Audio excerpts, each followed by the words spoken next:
Ladies and gentlemen, welcome back to Gaming with me, Tony Mo, and welcome back to another episode of The Breakdown with myself and my co-host, Dinosaur D123. Today we're taking a look at a matchup that a lot of you guys asked for actually on our very first video, and that is Legion and Ion. I will tell you guys right now, prepare to see me get demolished. This is not a matchup that I knew how to work at all in a real 1v1 situation, but there's a lot to learn here, and that is indeed the point of this series. So we're going to go ahead and basically, I figure the best way that we can look at this discussion is to just talk with Dino about how I could have won these fights and what he did to win these fights as we swapped between Ion and Legion. So first match, you're going to see me playing Ion versus Legion, and the second match was me playing Legion versus Ion. We did this on Boomtown, and as always, we followed the no battery rule, except you will notice on the first match that we both just picked up batteries to make it even. So let's just get right into it. Ion and Legion, man, obviously Vortex Shield and both of their defensive capabilities are a big part of the mix and match of this fray. So what would you say, Dino, is the number one? Let's start with Ion. Let's look at it from Ion's perspective. That was the first match where I lost going up against Legion. What are the things you need to do to win in a 1v1 against Legion while playing Ion?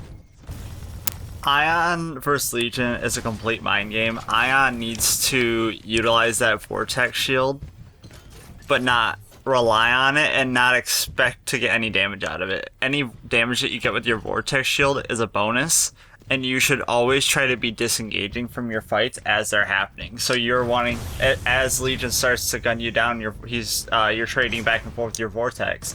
You should be back around the next corner, because in 8 to 15 seconds, your Vortex is going to be out of energy, and then you're out of options. So you have to be there for as long as you can. Do as much damage that you can for free with your Vortex, and then a little bit of split or laser shot damage if he refuses to shoot you.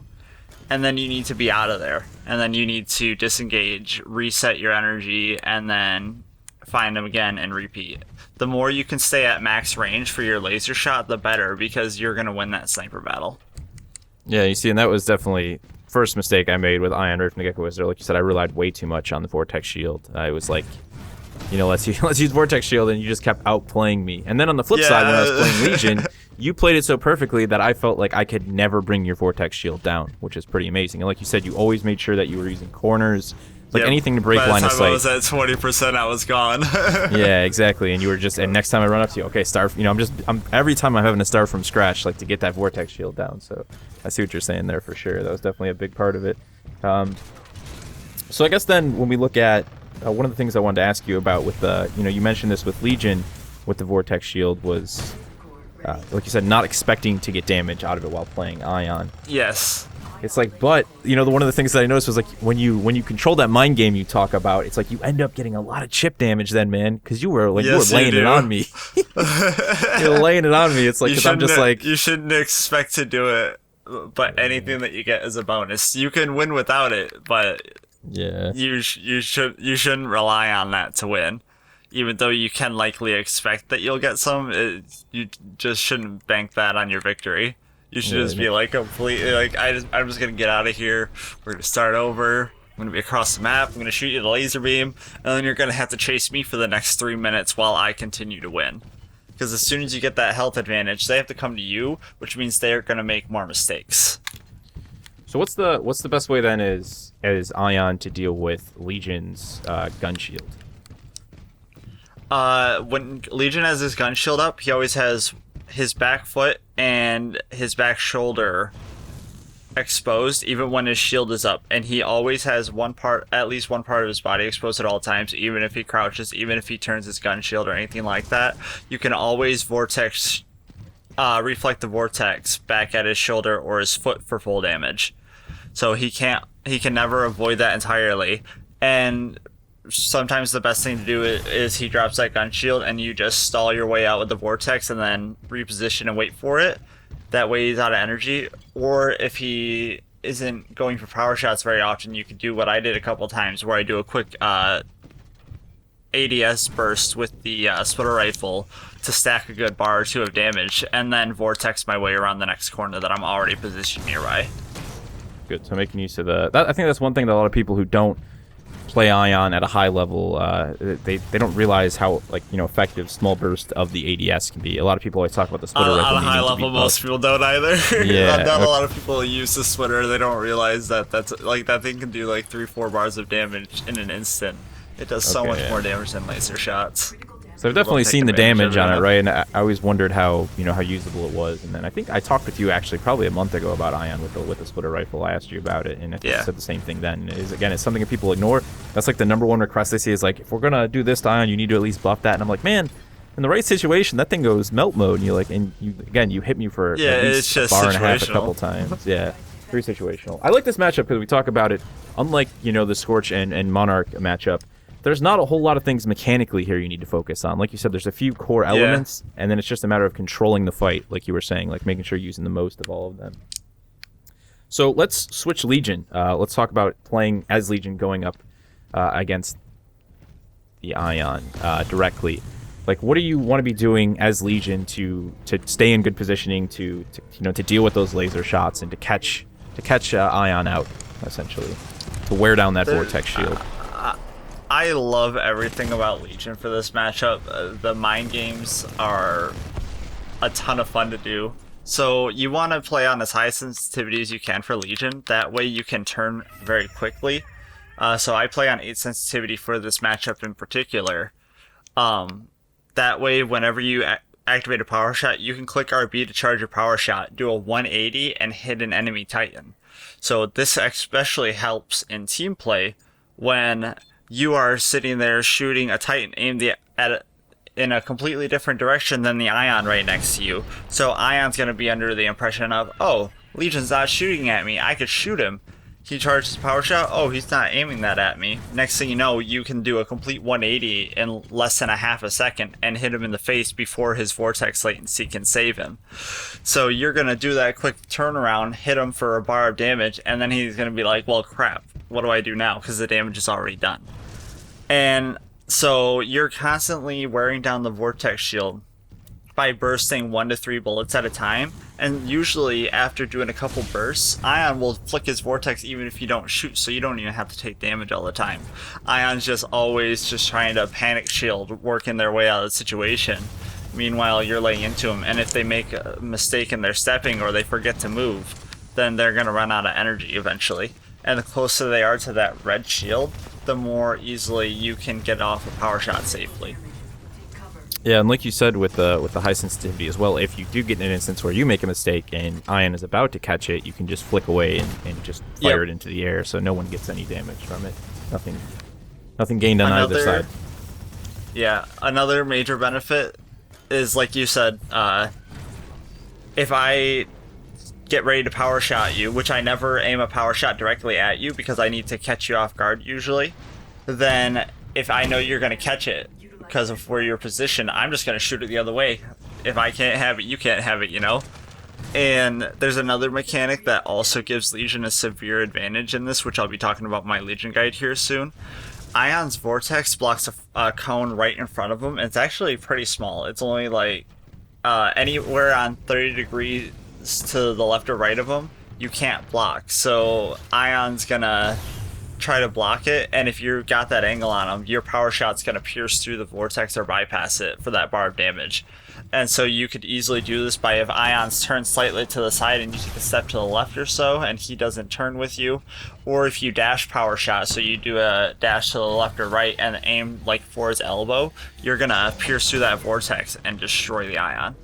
Well, actually, and a lot of people don't realize that. Like, it's a very specific window, and it actually is rather easy to land a lot of the time. Yeah, I think most people think the cone almost always see me much bigger than it is. Yeah. Yeah, it looks like it blocks more than it does. It really does. But so in our matches, usually I was in the middle of a dash for a power shot, or I was aimed in a completely different direction when I went for it. That way, even if you can react in time, you're not going to benefit from it.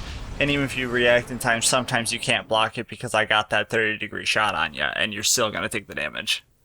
Yeah, and that's actually when you talked about trying to get the reaction time even in a normal situation where the Legion is just looking at you firing the power shot, like you said, you've got that small window. Yeah, you're like, still gonna hit them sometimes. Yeah, you have to be like, you have to really look at the barrel and know how to get that. And then for you, half the time, it was like I couldn't even see the barrel was right because you're like, again, you're facing the other direction. Yeah, I'm looking the other way. Freaking 180 power shot quickscope over there. Let's talk about Legion's gun shield, because that was something that you controlled really well when you were playing as Legion. That is something that I don't understand at all. You know, like you almost always had gun shield up when you were facing me, and I'm just like, how that? It's just like perfect amount of. So like, how do you work that timing for it? I activate my gun shield whenever you pull up your laser shot, usually.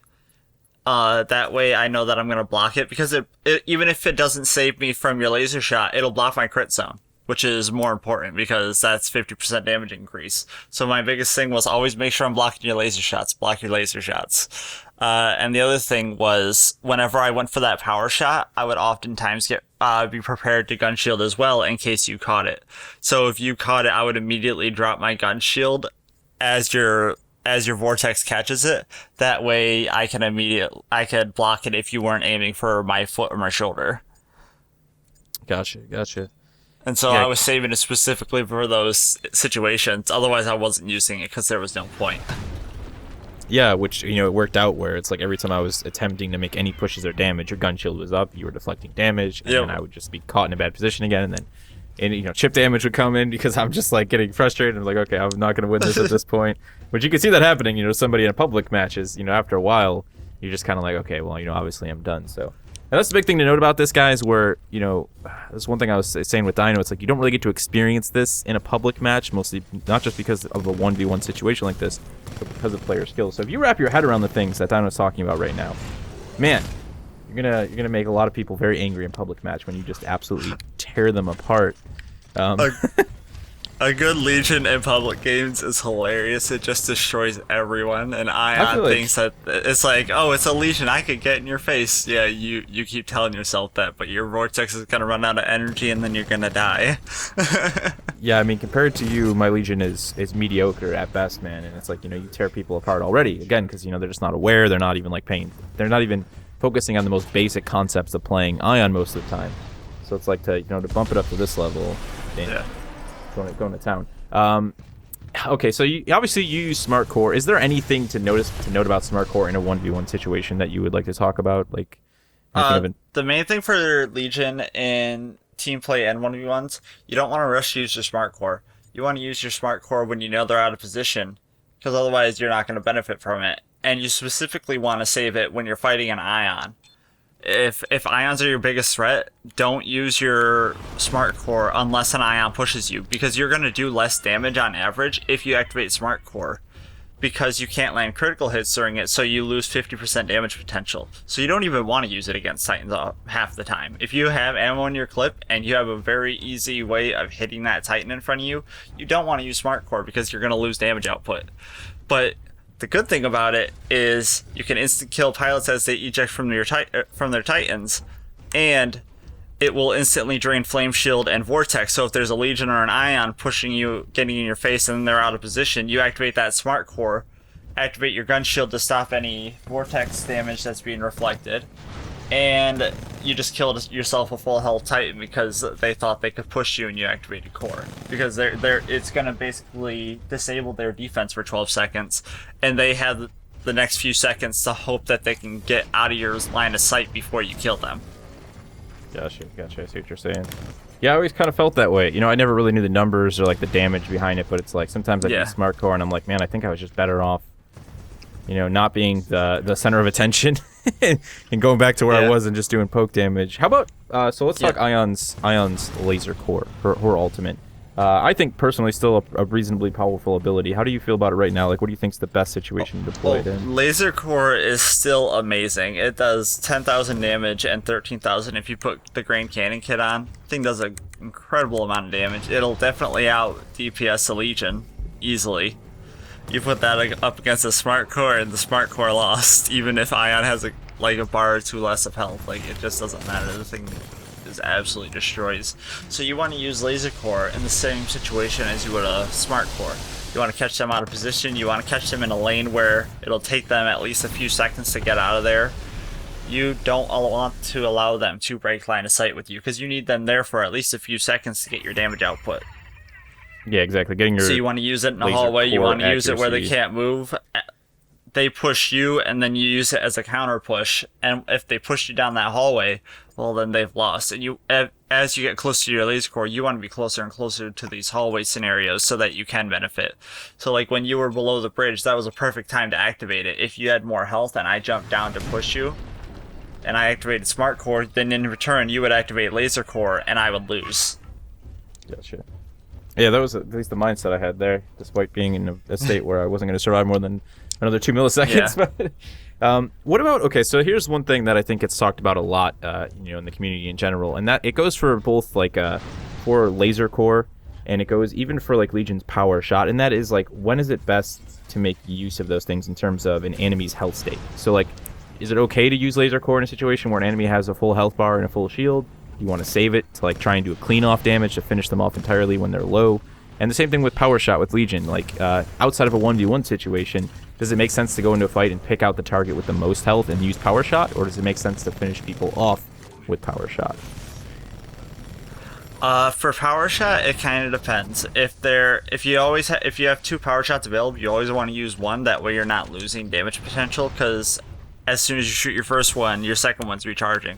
You don't want to set on full Power Shots all the time, but you don't want to have none either. Because if you don't have any Power Shots and you get pushed by a core, you're not going to trade damage effectively. Whereas if say a Flight Core gets in your face, a North Star has a bar of health, you can take out North Star's 2 bars of health before North Star can finish her core and kill you.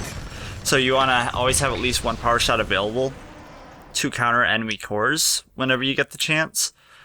And when there are people available, you really just got to prioritize your target, which one's the easiest to hit, who's the biggest threat to your team, etc. Whether it's, for example, if there's a Ronin in your face, or that you can see that you can Power Shot, and he's not using his block, and you know you can hit him without it blocking it, then go ahead and hit him. But if there's an Ion facing the other way, and Ronin's blocking, then you're going to hit that Ion in the back for 2 bars of damage, because you want to deal with that Ion as quickly as possible, because it is really hard to kill good Ions. They don't take a whole lot of damage very often. So, and then if North Star is picking off your team every chance they get, then you see a North Star out of position, and you can basically insta-kill North Star with 2 Power Shots, so you're going to take out North Star. It really just kind of depends where you're positioned, who knows you're there, and what you know you can hit, and who's the biggest threat. Gotcha. So really be an opportunist, pick out those VIP targets, whether it's somebody who's maybe low health that could be taken out of the situation, that could be dangerous, or like you said, somebody who's just in your face, who's already causing damage to your team. Makes a lot of sense that way. When it comes to Laser Core, it's kind of the same scenario. Laser Core you're going to use more passively. If you're fighting Monarchs, you want to save it for when they're pushing you into a position that's good for Laser Core.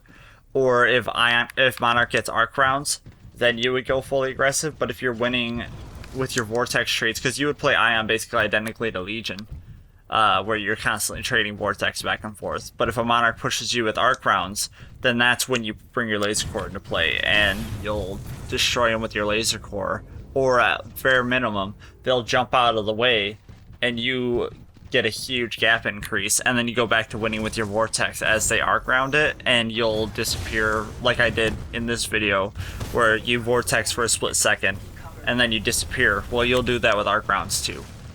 But so you want to use your Laser Core literally whenever the best opportunity comes up. Whether they're in an open field and people aren't paying attention on homestead, so you Laser Core them across the map. And when they're outside your laser shot range. If somebody's in a hallway where you can easily hit them with your full core.